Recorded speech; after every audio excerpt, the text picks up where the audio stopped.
Marxists who analyzed state capitalism, not one would ever believe state capitalism would reach a specific stage of complete centralization. It was because of the necessity to examine all its tendencies in order to be able to mobilize theoretical and practical positions in the proletariat.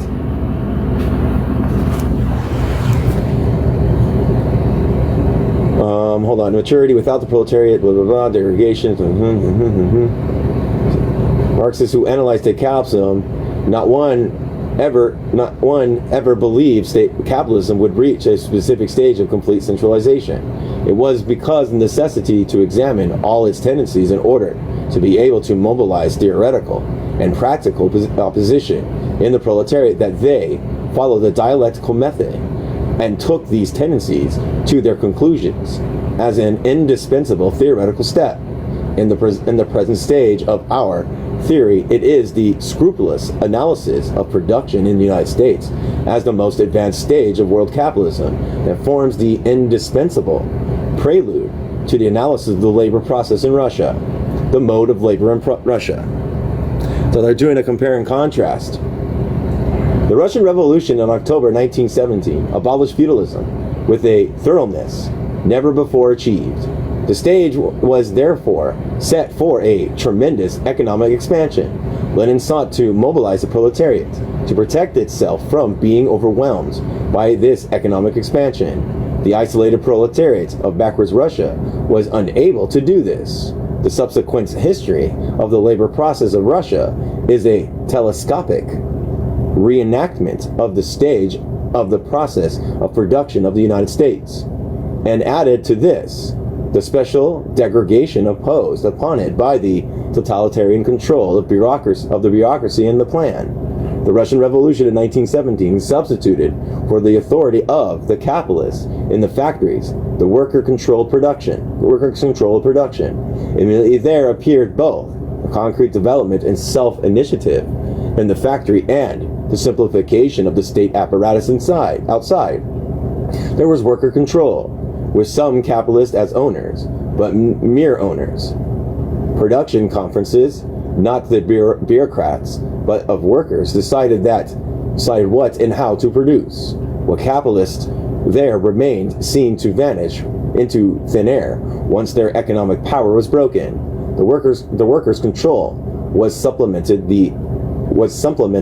the following years by nationalization of the means of production. The red thread that runs through these first years of workers' workers' control, seemed to suffer a setback under war communism in general, and with order in particular. It says 1042 in particular, I don't know. It takes less than a year for the workers to force a change, and the all-important trade union debate in 1920 follows. Lenin fights successfully both Trotsky and the administrators of the Shipolenkovo, the syndico-anarchist, and strive to steer a course of recognizance with the declaration of the rights of the toilers, that only the masses far from below can manage the economy, and that the trade unions are the transmission belt to the state wherein every cook could be administered. Stalinism in the Russian factory. In the transition period between 1924 and 1928, when the first 5-year plan was initiated, the production conference undergo a bureaucratization, and with it the form of labor. There began the alienation of mass activity to conform to specific qualities of abstract labor demands by the plan to catch up with capitalism. The results are A. In 1929, the year of decision of transformation, there crystallized in direct opposition to management by the masses from below, the conference of the planners, the engineers, economists, administrators, in a word, the specialists. B. Stalin's famous talk in 1931 put an end to the depersonalization. His sixth condition of labor contrasts the masses to be personalized individual who would undo the norms of the average. Competition is not in the basis of creativity, the somnotics, but on the basis of the outstanding individual, read bureaucrat, who will devise norms and have others surpass them.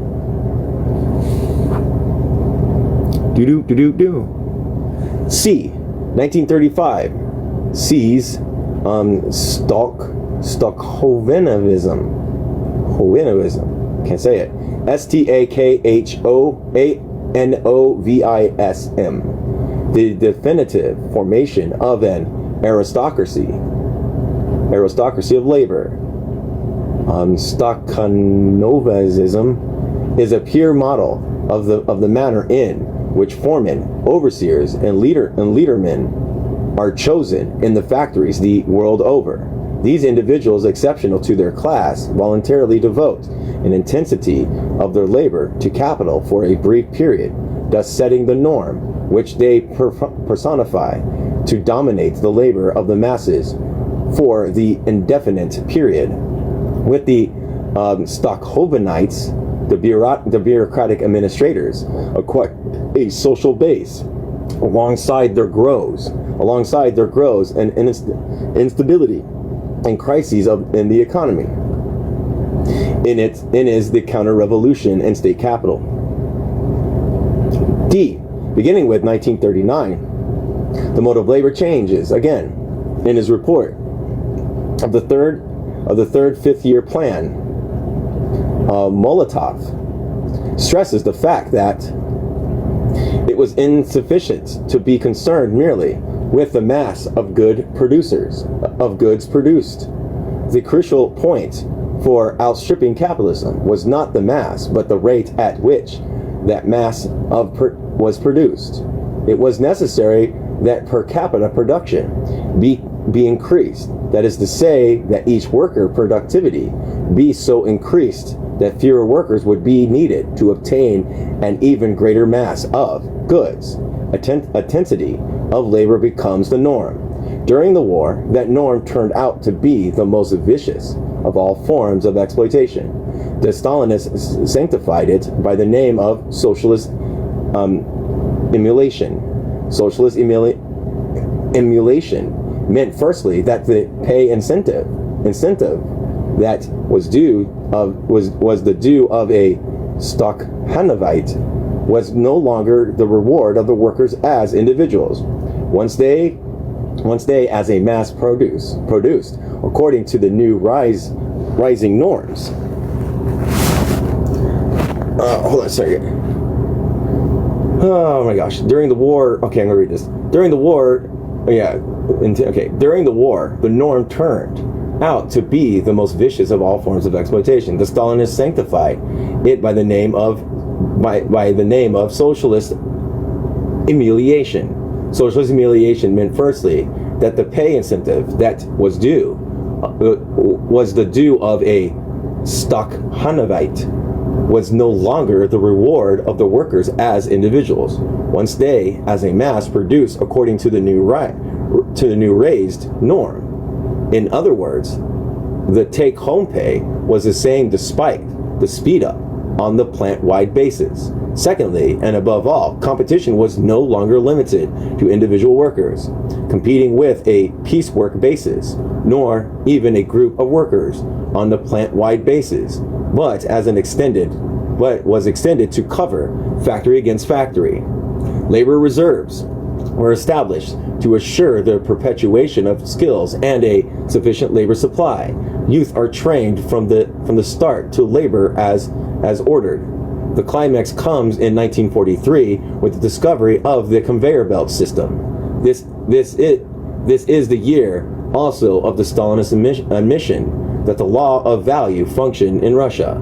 We thus have, quote, 1918, the Declaration of the Rights of the Toilers, every cook and administrator. 1928, abstract labor, mass labor, lots of it, to catch up with capitalism. 1931, differentiation within labor, personalized individuals. the peace worker, the hero. 1935, the Stokhanovism, individual competition to surpass the norm. 1936 to 37, Stalinist constitution. Stokhanovites and the intelligentsia single out as those, quote, whom we respect. 1939 to 41, systemization of piecework, factory competing against factory. 1943, the year of the conversion of the conveyor belt system. All right. Whereas in 1936, we had the singling out of the ruling class, a simple division between mental and physical labor. We now have the stratification of mental and physical labor. Leontiev's political economy in the Soviet Union lay stress not merely on the intelligentsia against the mass, but on the specific skills and differentials, higher, lower, higher, middle, in between, and highest. If we take production since the plan, not in the detail we have just given, but only the major changes, we can say that 1937 closes one period. It is the period that, quote, catch up with the outdistancing capitalism, which means mass production and relatively simple planning, but competition on a world scale, and the approaching Second World War is the severest type of capitalist competition for world mastery. This opens up the new period of per capita production as against mere catching up. Planning must now include productivity of labor. Such planning knows and can know only machines of intensity, of exploitation. Furthermore, it includes what the Russians called rentabolenost. I don't know how to say the Russian term. That is to say, profitability. The era of the state helped the factory whose production is especially needed is over. The factory itself must prove its worthiness by showing a profit, and a profit big enough to pay for ever expanding production, and that can be done only by ever expanding production of abstract labor in the mass and in rate. Now, nowhere in the world is labor so degraded as in Russia today. We are here many stages beyond the degradation which Marx describes in the general law of accumulation. For not merely is the Russian laborer reduced to the appendage to a machine and a mere cog in the accumulation of capital. Marx said that the reserve army kept the working laborer riveted in his martyrdom. Yes. In Russia, because of the power of plan, the industrial reserve army is planned. Some 15 million laborers were planned in direct forced labor camps. They are organized by the MVD GPU for production. The disciplinary laws, which began with reduction in wages for coming 15 minutes late, have as their final stage, for lack of discipline, corrective labor, i.e. the concentration camp. What the American workers are revolting against since 1936 and holding it at bay, this and nothing else but this, has overwhelmed the Russian proletariat. The rulers of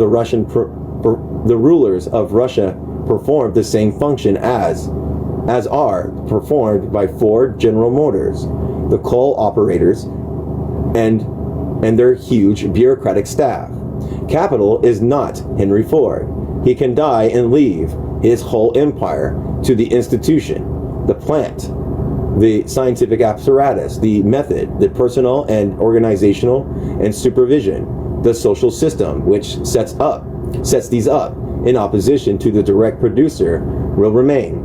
Not inefficient of bureaucrats, not prestige, power, and revenue of the bureaucracy, but consumption, but capital accumulation in its specifically capitalist manner. This is the analysis of the Russian economy. To think that the struggle of Russia is over, consumption not only strikes at a whole theory of the relationship of the superstructure to the productive mechanism, In practice today, the crisis of Russia is manifestly the crisis of production. Whoever is convinced that this whole problem is a problem of consumption is driven away from Marxism, not towards it. Interesting, because the accumulations and the rate of profits falling, I think, is the main concern, not overproduction, I guess, because, yeah. The crisis of state capitalism. It was Marx's contention that the existence of the laboring force compelled to sell its labor power in order to live meant automatically the system of capitalist accumulation. The capitalists were merely the agent of capital. The bureaucrats were the same. Neither can use nor know any other modes of production. A new mode of production requires primarily that they be totally removed or totally subordinate. At this point, it is convenient to summarize briefly the abstract economic analysis of state capitalism. We have easier said that the economy of the United States is the same as the economy of Russia. What we have said is that however great the difference is, the fundamental law of capitalism operate. And it is just this that Marx indicated with his addition to capital, dealing with complete centralization of capital in a given country.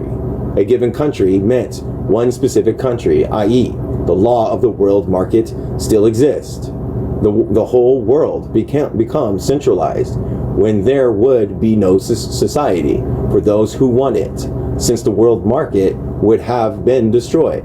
Although completely centralized capital in a given country, quote unquote, cannot plan away the contradictions of capitalist production. If organic composition of capital on the world scale is 5-to-1, move to 6-to-1 to 7-to-1, etc., centralized capital in a given country has to keep pace with that. The only way to escape it would be by the productivity of labor, so great that it could keep ahead of the rest of still organize its production for use. Such a productivity of labor is impossible in capitalism, which knows only the law of value and its consequence, accumulated labor and sweating proletariats. This is precisely why Engels wrote that though formally, i.e. abstractly, complete state property could overcome the contradictions, actually it could not. The, quote, workers remain proletariats. The whole long dispute between underconsumption and the rate of profit theorists has now been definitely settled precisely by the experience of Russia. Lenin in 1917 repeated that state capitalism without the Soviets meant military penal labor for the workers. The Soviet power was the road to socialism. The struggle in Russia and outside is the struggle against military penal labor. And for the Soviet power, the revolt which gave birth to the CIO prevented American capital from transforming the whole of American production and society into a system which Ford and Bennett had established. This monstrous burden would have driven capital still further along the road of accumulation of capital, domination over the direct producers, or accumulations of misery. Lowering productivity, barbarism paralyzes. The Gannerin in all aspects of society. That was Germany. That would be the plan of capital. And with state property, it is more free than before to plan its own ruin. The totalitarian state in Russia prevented the workers from making their social and political experience an open class struggle. But by so doing, it ensured the unchecked reign of capital, the ruin of production and society, and the inevitability of total revolution. The decisive question is not whether centralization is complete or partial, heading towards completeness.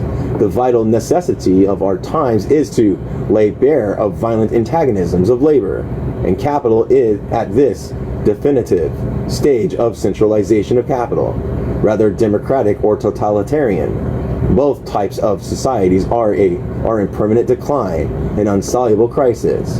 Both are at the stage when only a total reorganization of social relations can lift society a stage higher. It is noteworthy that in the United States, the capitalist class is aware of this, and the most significant work that is being done in political economy is the desperate attempt to find some ways to reconciling the working class to the agonies of mechanized production and transferring its implacable resistance into creative cooperation. That is the educational value, and many of its findings will be used by the socialist proletariat. In Russia, the resistance to is labeled, quote, remnants of capitalist ideology, and the whole power of the totalitarian state is organized to crush it in theory as well as in fact. So I'm going to see here. Just looking back, no one said anything. Just making sure. We shall see that upon this theoretical analysis, the whole strategy of revolutionary politics is quantitatively differentiated from Stalinism, inside and outside of Russia. The Stalinists seek to establish themselves in the place of the rival bureaucracy. The rival bureaucracy seeks to substitute itself in place of Stalinism. The Fourth International must not seek to substitute itself for either of these, not after, not during, nor before the conquest of power. Theory and practice are governed by the recognition of the necessity that the bureaucracy as such must be overthrown.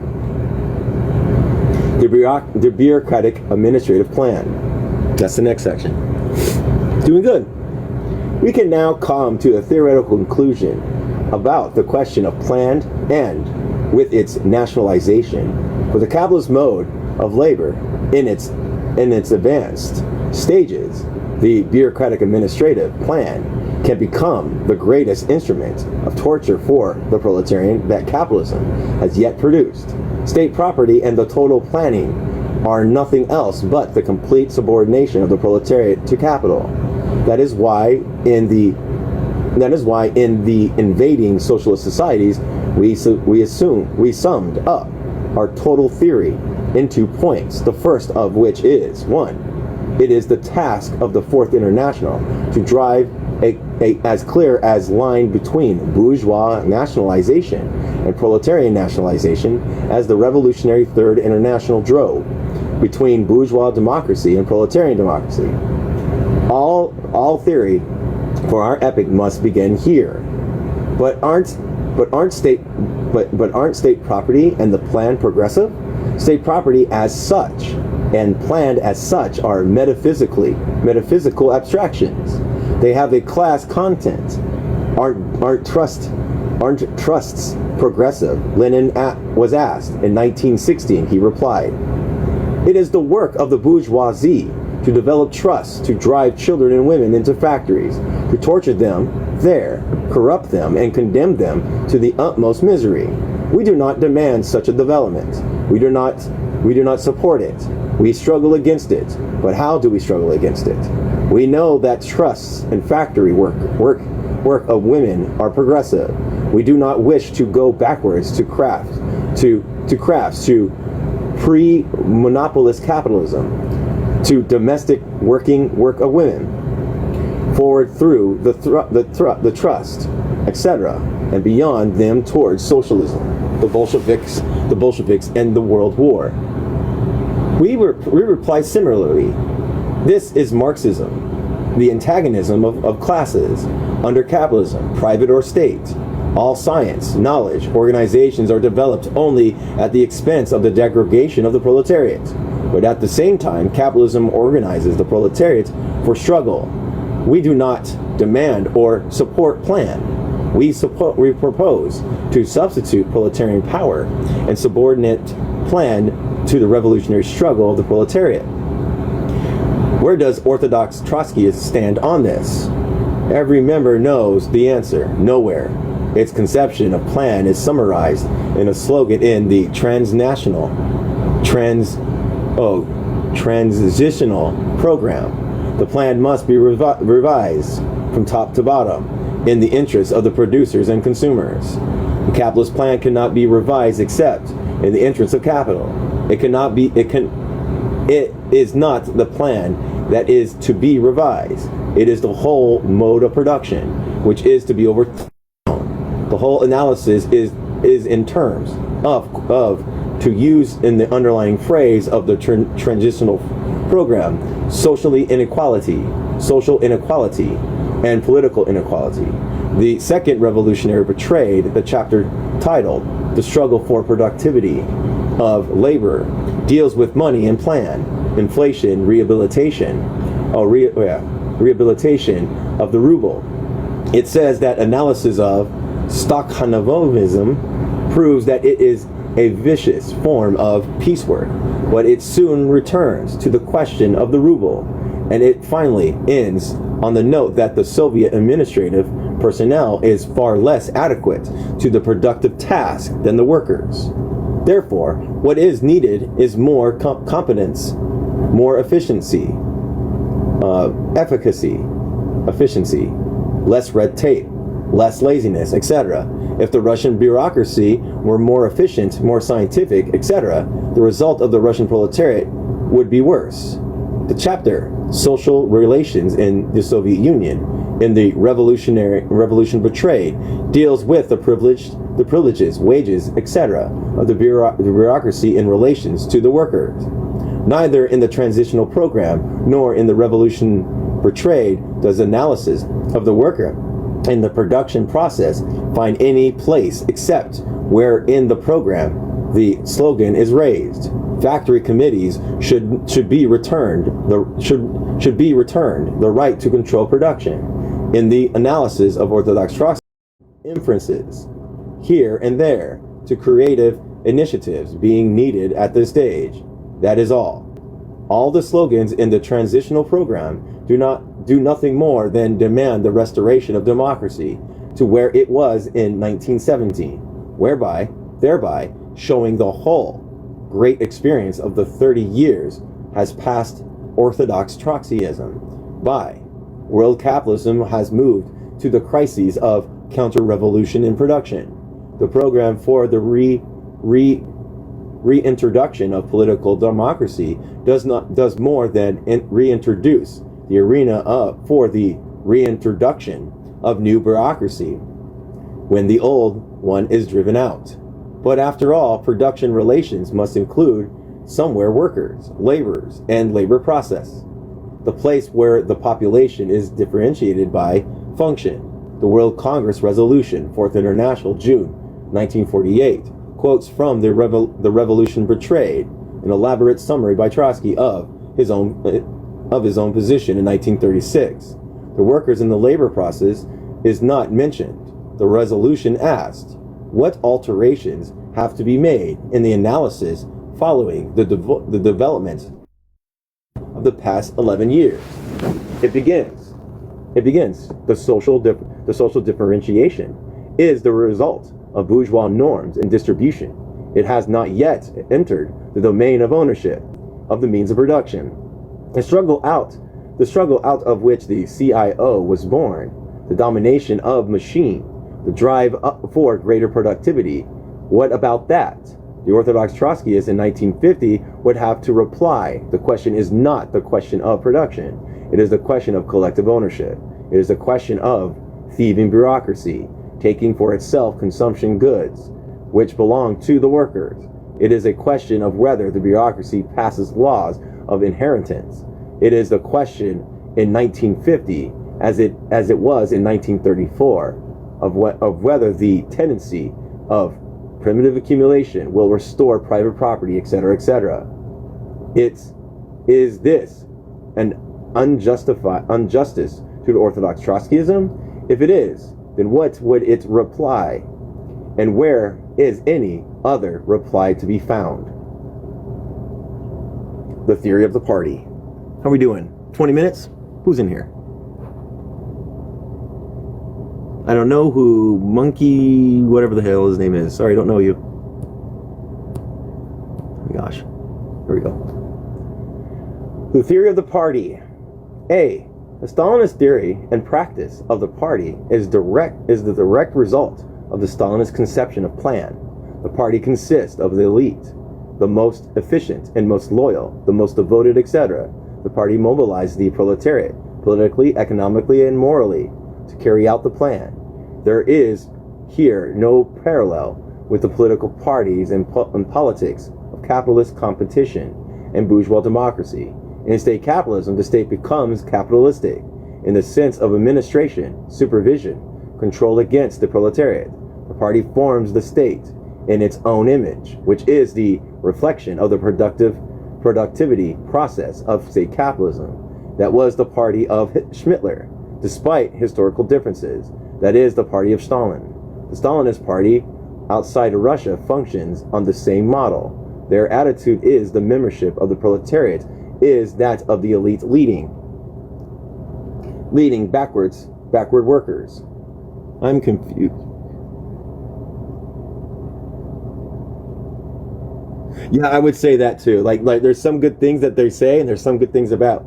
Yeah, I would say that too. I would say that too.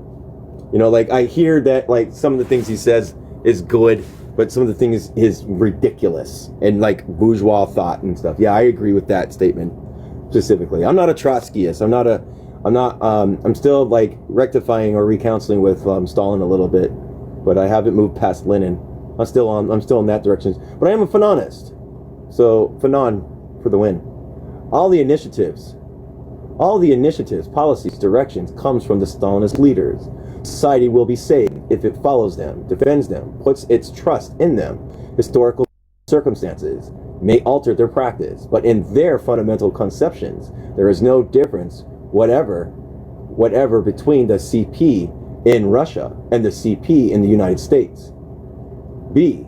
Upon this basis of its analysis of state capitalism and plan, the Leninist Party must form its own revolutionary theory of the party. The party is, in Lenin's word, based upon the factory, but upon the progressive cooperation aspect of factory units. Unity, discipline, and organization of the working class. An unalterable opposition to the theory and practice. Okay, all right, I lost where I was at. I'm going to read it. Upon the basis of its analysis of state capitalism, the plan of the Leninist Party must form its own revolutionary theory of the party. The party is, in Lenin's words, based upon the factory, but upon the progressive cooperation aspect of the factory unity, discipline, and organization of the working class, in an unalterable position to the theory and practice of the elite. Every age has its own specific development of production and its specific social relations.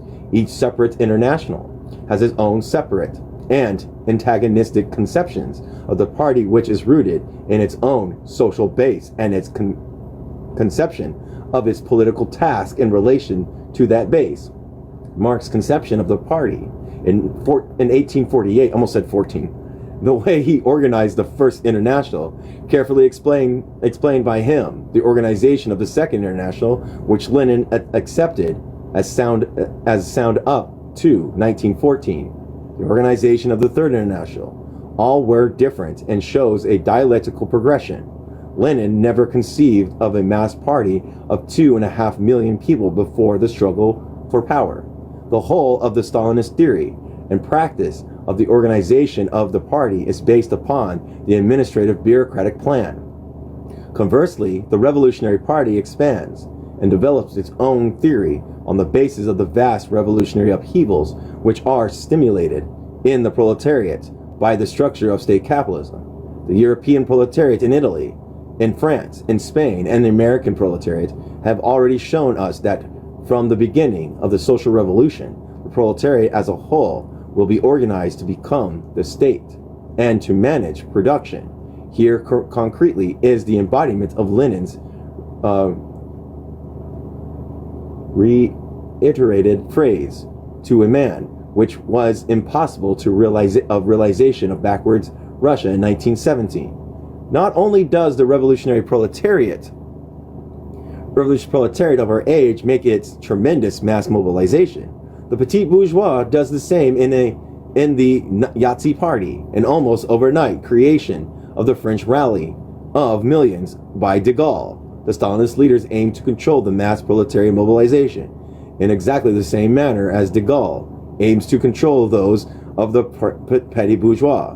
The Leninist Party in 1950, in practice, where it can, but the theory always must be the expression of the mass proletarian mobilization aimed against the bureaucracy as such. This bureaucracy in Russia, in France, in Italy, and where it is in opposition, and in the United States, is the embodiment of the plan of state capitalism. No question is more important, theoretically, not only internally, but externally, than this of the relations between party and the state, and the plan.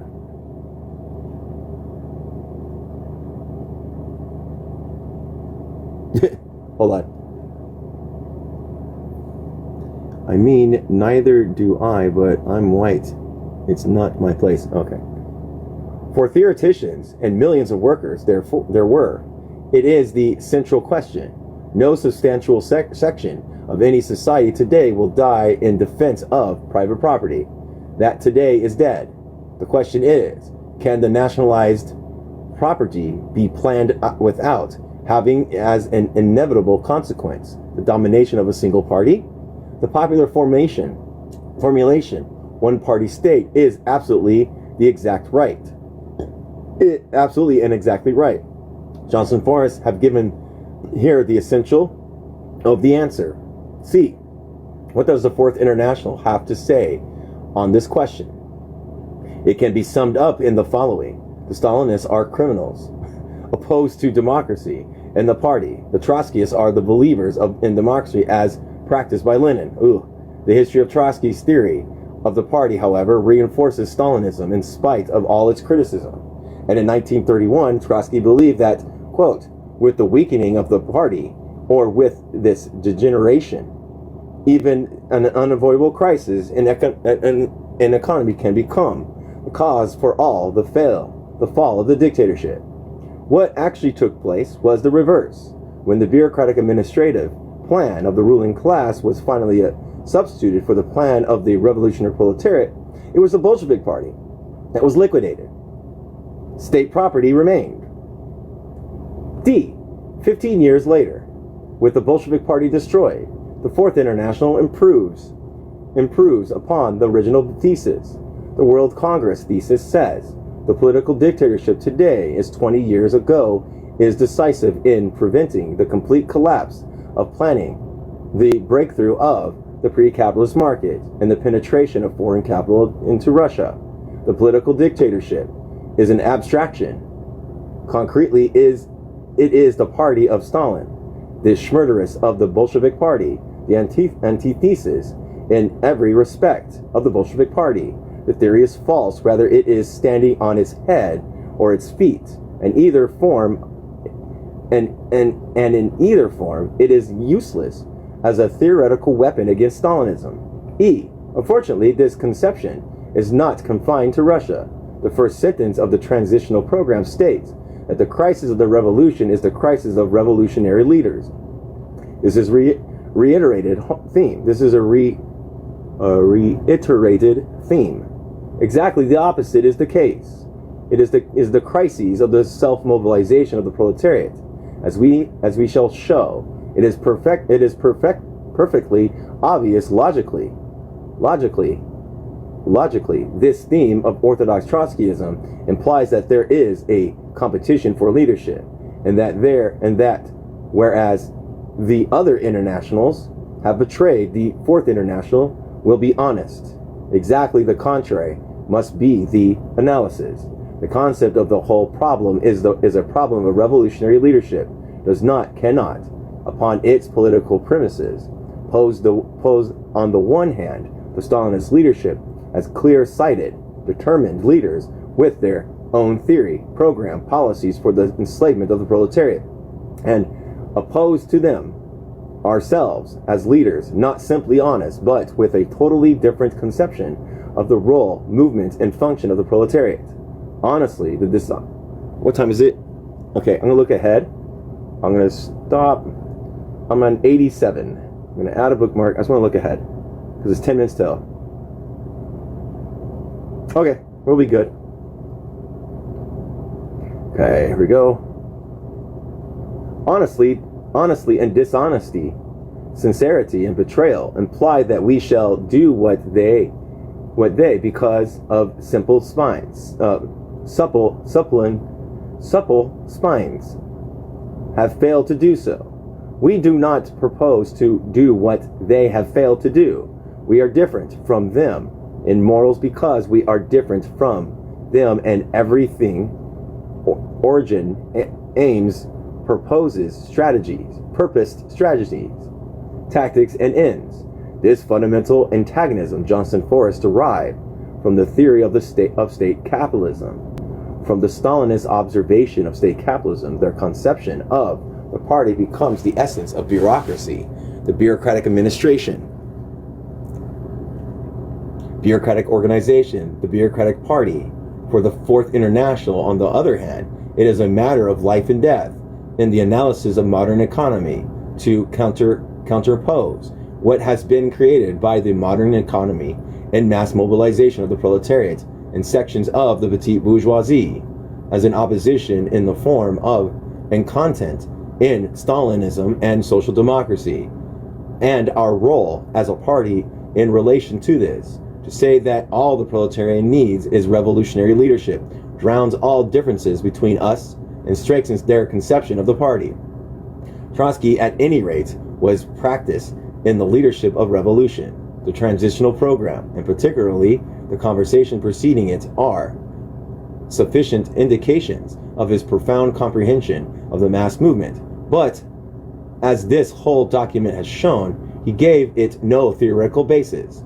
He did not relate it to the new stage of world economy. The result is the increased revolutionism of the masses becoming nothing else in the mind of his followers, but an increased a reaction to crimes of capitalism, a mass base of leadership. The theory as stated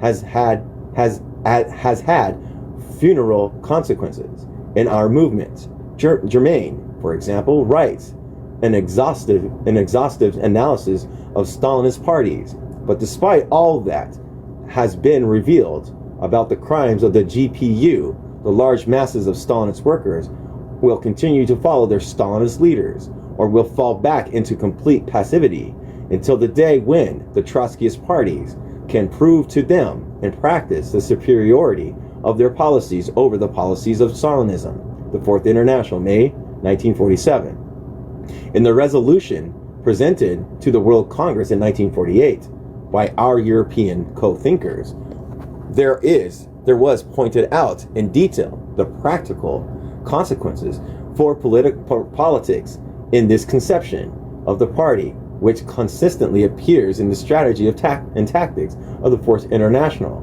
particularly in France.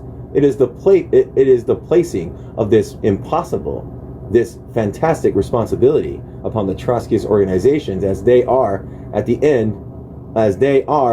in the end produce Pablo. All right, and we'll stop there. The methodology, because it's 5 minutes till. Let's see here. Yeah, I'll stop here. The methodology.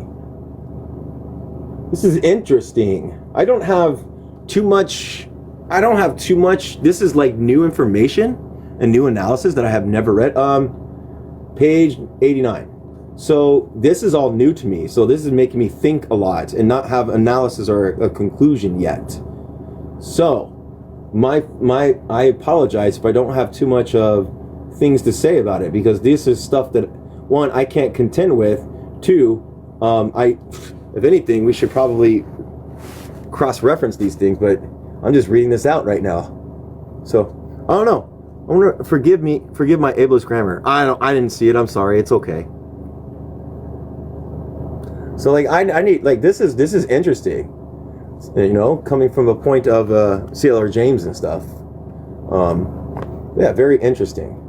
89. They're basically saying, like, they're comparing, like, state capitalism in the USSR during Stalin's time as something close to what is it called? What are they called? They're called nationalist socialists or the American state back then. I don't know. It's still confusing. Like, a lot of historical contents to this stuff. You know what I mean? But it's interesting. I think it's a good thing to also look, because C.L. James does have his main things is spontaneity, you know, like organizing spontaneity. But he's against the vanguard party. He has I think he's a Leninist still, but he's against the vanguard party, and I'm wondering if that will come into play here in this book, because I'm interested to see other people's standpoints on the USSR still being capitalist relations, and he's pointing out the capitalist relations in USSR. At the same time,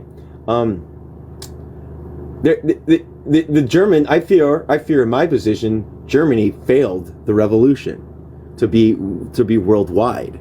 Because if Germany moved into the same type of revolution, not the same type, but a revolution similar to the Russian Revolution, we might be seeing difference between capitalism and stuff like that. You know what I mean? Maybe socialism in one state could have worked. Because I think socialism in one state gets exhausted to the point where it falls into reformism and revisionism. You know what I mean? And it falls to like Kautskyism, in a sense, to coexist with imperialist forces and stuff like that. You know what I mean? So that's like the internal critique with external pressures from the outside, of course. You know, one to expand markets within there. But yeah, this is interesting. You know, I still think the USSR was an attempt, a socialist project that was attempted with successes and failures. We should observe the successes and observe the failures with it, because it did not achieve. In my position, socialism, because I think scientific socialism is the stateless, classless bit. You know, I think the revolution is the negation of these capitalist relations and the process of getting rid of these capitalist relations and entering into a new type of society, into a socialist society, scientific socialist society. So that's my position on that. And I could be wrong. I'm still learning. I have lots to do. Still learning about dialectics and political economy still on my times that I'm not on here. But like, yeah, so I'm reading a lot on this, you know, and stuff like that. I think they talked about Kantianism, because Kantianism, I think they're talking about the dualistic nature, that two things that are opposed to each other can exist in unity when they're antagonistic in nature. So I don't know. Good insights. Yeah. Well, thank you. It doesn't mean I'm right. It doesn't mean that I am not going to move later on after I develop more of a standing ground on this stuff. You know, I think where I'm at and in my position is I'm a Marxist with Fanonist thought, because I think I need to learn about the dialectics more and how to apply it in circumstances correctly, and also understand Marx's critique of capital, because it is the basis of a Marxist to observe the class struggle too.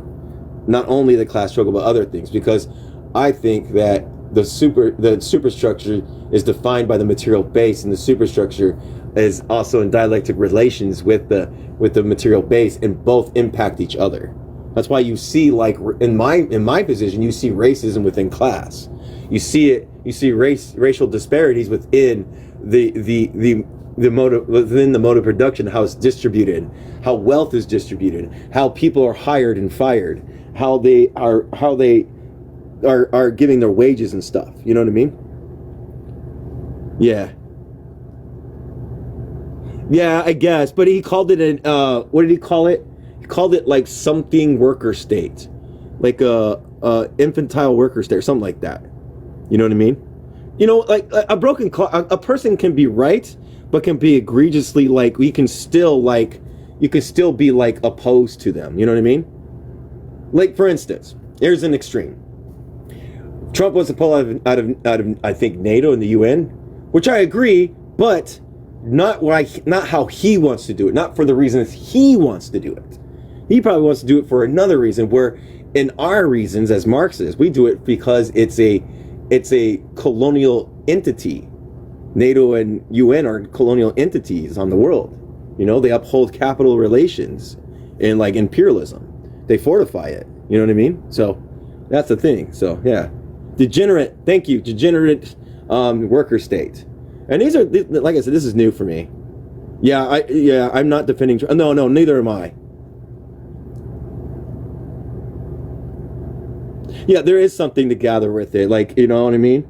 Like for instance, we should probably not just read Lenin, because Lenin was a Marxist who was trying to synthesize Leninism, I would say, or Marxism to a degree. But we also have other Leninist parties to actually look at And there's like the two-line struggle in the Fourth International, I think, with Stalin and Trotsky, should be looked at, should be analyzed, should be debated, should be conversated about.